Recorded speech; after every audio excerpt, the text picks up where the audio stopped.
All right, politics. Well, that was quick. A couple of day breakup. Thankfully, the trial separation, Mum and Dad decided, nah, probably let's find a way to get back together. Good, excellent, fantastic. A little later, we're going to have a chat to Kevin Hogan, who's the Deputy Leader of the Nationals. And I've got to say what I've enjoyed about talking to, say, David Littleproud, the leader, or the former leader, and Michael McCormack, or looking forward to with Kevin, straight shooters. Great thing about talking to a National Party person.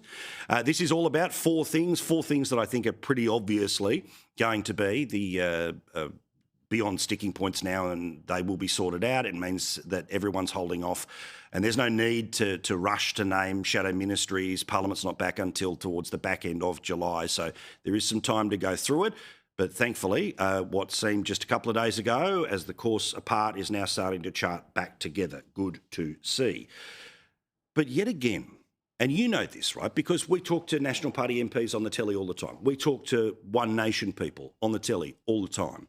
To most of the people who work professionally in the press gallery in Canberra. Now, there are obviously some wonderful exceptions, including my colleagues here at Sky News. But, you know, these are people who, Radio National, ACT, bubble kind of people, and they don't get the nats. And they certainly don't understand some of the things that have been behind the events of the past few days.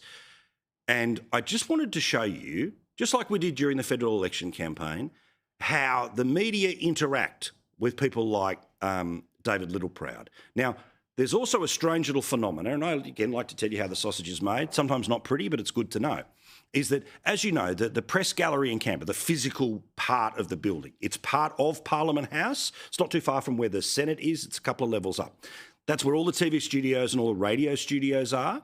Now, generally speaking, say if David Littleproud is doing an interview with Laura Jays in the morning here at Sky News, he obviously physically goes into that building, walks out, goes back to his office.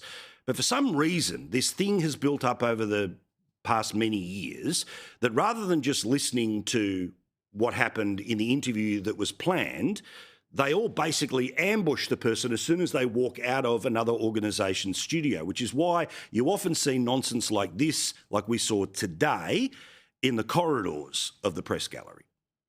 Did you say when the party room meeting would be? No, that's...